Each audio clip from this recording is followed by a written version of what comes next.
Hello, welcome back. This is the part two of our session, and my name is Corette Scott. And to keep you all informed, this video is for educational purposes. And could you please introduce yourself? Hi, I'm Alexandra Branham. I work with the Department of Labor. Hello, Alexander. Okay, so we're going to get started from the second part of the first video. And basically, this video was talking about her journey through her surgery for weight loss. And could you give us a brief summary of what we talked about from the last video? Okay, basically, we were talking about the reason that I had my surgery was to reclaim myself. I realized that through me and in my past situations, as my former relationships and everything else, I was eating as a comfort zone, and that caused me to gain weight, extra weight. I had low self-esteem and everything else, and I decided to have this surgery. And the trials I went through to get to the surgery, for me, I had the oppositions of people coming saying that you don't need to do this, that, and the other, and whatever. But I'm to the point now where I'm okay with everything. It's now, I've had the surgery. I had the surgery on actually May 27th, 2014, which is a Tuesday, and it's been 5 years now. So.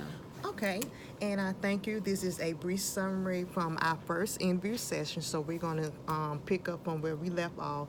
In the first video, you mentioned that you pretty much did this for yourself, as you mentioned, and you also did it for your daughter. What did your daughter say about this when you had the surgery? What were her thoughts and feelings when you had this particular surgery? Well, she was scared at first when I went ahead. Well, she was scared, of course, when I was in surgery. But other than that, she helped me along the way. She was there. The one thing I can say even now, she gets upset because I can only eat with so much, and my stomach's about that big, and I can only eat with so much. And if I eat too much, it's called dumping, where I get hot flashes or may end up throwing up or diarrhea, just all kind of stuff. That's just my body's signal to that. But other than that, she's been a big help, and she keeps me try to keep me on the right path. Okay, and you also mentioned that your daughter was also having health issues as well, and you trying to convince her in seeking this type of surgery. Do you think by you having this surgery that this influence her, or she still have her doubts in reference to having this surgery? She doesn't. I've talked to her about it. She doesn't want to do it because her thing is, and it's so. I laugh about it. I'm like, really? Because she's like, I don't want to have surgery because I have it. I'm not gonna eat what I want. And I'm like, yeah, Okay. But she's coming around because right now she's gained a lot of weight because of she has thyroid disease and kidney disease, and that causes issues. So it's her thyroid and kidneys are balanced out with normal levels, but she still needs to lose this weight. She has lymphedema too, so by her having this weight loss surgery, it will help with her lymphedema also. She doesn't want to do it, but with her having all these health issues and everything else, and it's her choice, her decision. I would like her to do it, and I support her. She does decide to do it, but she doesn't want to do it right now, and I get it. She's scared. And she's 19, so yeah, she's scared. Yeah, she's 19, and So, she still she has room to grow to make that decision. So she hasn't matured enough to make that decision, and I really realized that through school and how she is. Yeah. So you think maybe later on in the Probably future she may change her mind? Yeah. And you also mentioned that your confidence level, you still look at yourself in the mirror as that I'm still heavy set. Mm-hmm. Why do you think that way? Is it because your mind is still set on the past, that you still not where you needed to be? Or do you think in general that people still view you as being heavy set? Well, I mean, I'm still medically I am obese. I'm not morbidly obese or severely morbidly obese, because that's where I was. But the thing is the fact that it's a mental thing, and all gastric bypass patients, until they get to that point where they, get to that point. Confidence level. Well, it's not a confidence level. Get to that point with their desired weight and everything else in the skin, and that has a lot to do with it too. Until they get to that point, they will always have that mindset. On every gastric bypass surgery, every weight loss person, they see that because we have this hanging skin. We have you can still see it. Whereas it's not that tone and chisel party, it's a mental thing. And as time goes by, it diminishes. As for with me, I still, when I look in the mirror and I'm undressed, I see that my stomach is still there. It's still the same shape it was before I had my surgery, but it's not as big. Okay, so you had your surgery in 2014, correct? Yes. And this is 2019, so about It's 5 years. 5 years. So from the scale from 1 to 10, where do you rank yourself? Do you rank yourself 1 as being the lowest and 10 being the highest? Where do you rank yourself in between as your confidence level? I'll say like a 7, 6 or 7. Okay, so right now you're a 7. So where do you see yourself 5 years from now? Do you see yourself still at a 7, or do you see yourself more of realistic goal as a 8 to a 10? Do you see yourself progressing?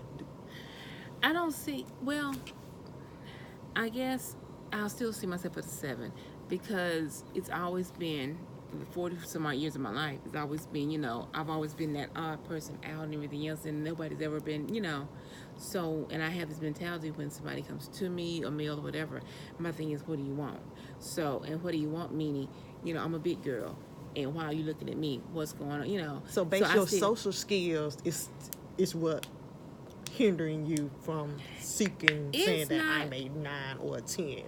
That and the fact that I look at you, I look at other folks and everything, is you guys are a certain size, and y'all confidence level and everything, y'all secure, because the thing is, you guys have been slender and everything else all your lives. I have not. So therefore I don't know how to embrace this new body, and I'm still trying to learn how to embrace this body. Like I made the comment one day, I didn't have a butt in the beginning, and I really don't. And what happens is I sit on a hard surface. It hurts. Right, exactly. It hurts. And so it's like, how do you do that? And I'm still getting used to it. So basically getting used to your new body. Yeah. And your confidence level is a 7 because you still view yourself as a heavyset, which you're not heavyset. But you look at others that's influence your confidence level. Yeah, it does. Yeah, because there's some other people who are in this building who have had gastric bypass surgery, and I see where they're so tiny. Now, I really would like to get down to that size, but I don't want to look. I just don't. You want to be that desired goal for your height. I want to be that thick girl situation where I'm thick but still slim. Yeah, okay, so you want to achieve that desired look. Yeah. According to your height and your size. Yeah. But you still want to have a little meat. Yeah, I need some meat. Yeah, I need a lot of meat, because right about now, oh Lord. And then you also mentioned the fact when you look at yourself in the mirror, have you decided, like, have there been moments when you said, oh, I look good, instead of saying, oh, I still look bad, I still look awful, why do I have this, why do I have that? So do you have moments that you actually say, oh, I look good, I have confidence in myself, and I'm going to do this, I'm going to do that? Or do you still say, why am I looking in the mirror, why I'm still the same size? Yeah, I have my moment. Like this morning, I'll stand up and I'll look and I'll see where, like, my shirt. So basically it's a confidence, it's a conscious. It's a conscious, yeah. And with me, I'll sit here and I'll be like, okay. I'm like this morning, I'm like, okay, this look all right. It's hitting where it needs to hit. It's showing me what little curves I'm supposed to have, whatever. And then, like, some days it's like.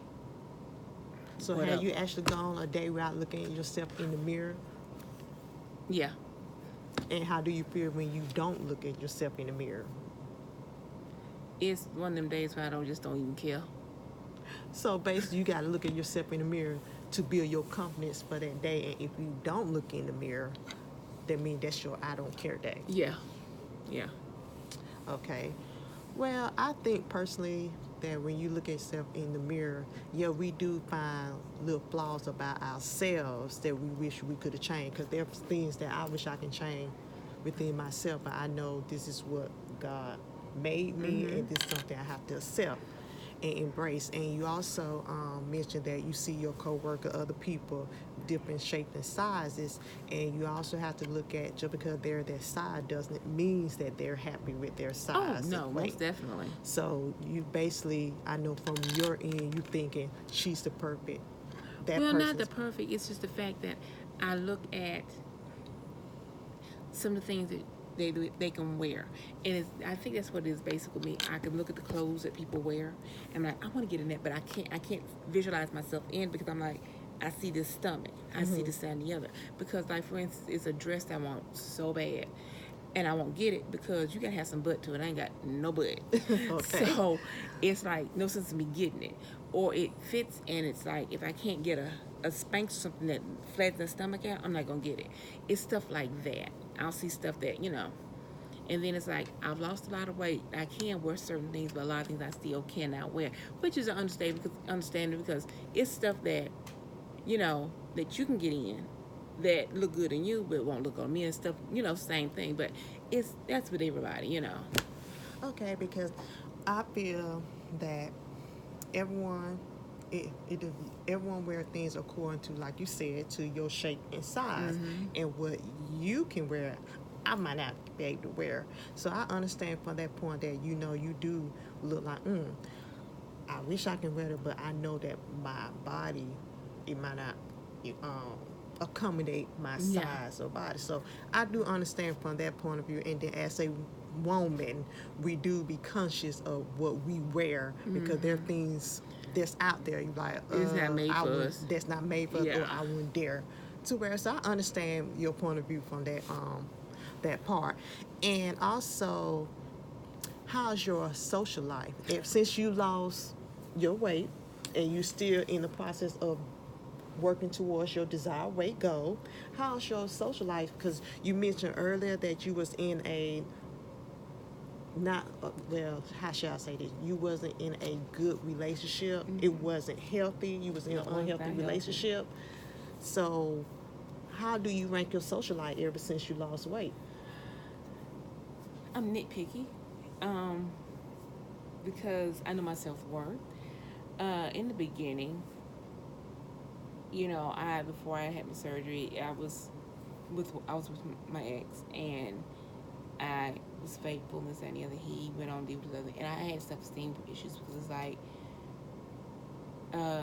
what is it about me, this and the other? And it's not the fact, I thought I was too big, this and the other, but then I saw some of the women he was cheating on me with, and they were just as big as me or bigger. So it's like, it wasn't my body size. It was the fact, and it would have been where he was just cheating with one woman, that's something entirely different. But it's multiple women. So I had to realize it wasn't me, it was him. So once I got myself situated, what's so funny about it, because you asked me this, when I went to my first session, the initial consultation, everything else for weight loss, the statement was made by the doctor, and they had doctor, counselor, and all the other stuff there, and they said, people who have gastric bypass surgery have weight loss surgery. By the time they hit their weight, their ideal weight, before they hit it, if they don't have a strong, secure relationship, a lot of marriages in, a lot of relationships in. And I was like, when he was there with me when I went to that, and he was like, "No, we strong, we gonna make it through." I had my surgery May 27th, 2014. December of that year, I was looking for somewhere else to go. And February 15, 2015, I had moved out, got my own place, and divorce was final. Okay, that's So, good. So it- basically, he played that. Your relationship plays a major role. It does, in your, because you get okay. your confidence. What it is, your confidence gets built up because you see the new you. Then on top of that, the other person, they're so used to you having low self-esteem. They're so used to you, you know, being this way, and then when your attitude and stuff changes, instead of them saying, "Okay, this is what we're going to talk to you about," they feel like you are attacking them, or they feel that, you know, they the control they had over you Okay. is no longer there, and they see where you are standing up for yourself, you're doing stuff for yourself and everything else, and they don't like that, and they don't like that, and it's it does something to them. So it's And then, and that's my thing there. Once I realized and embraced my self-worth, that was it. As for me dating now, Okay. I've gone out on a few dates. That's My good. best friend, he's my best friend. It's complicated, but I love him and he loves me, but it's just situations. He has his own situation going on. But as a Okay. date, I've gone out on dates. I've dated some guys, but I know now what I want to Your accept self-worth. and what I won't accept anymore. Okay, so we going basically I'm gonna sum everything up. Basically, you um, do your weight loss for the better health of you and your daughter, but overall for your health.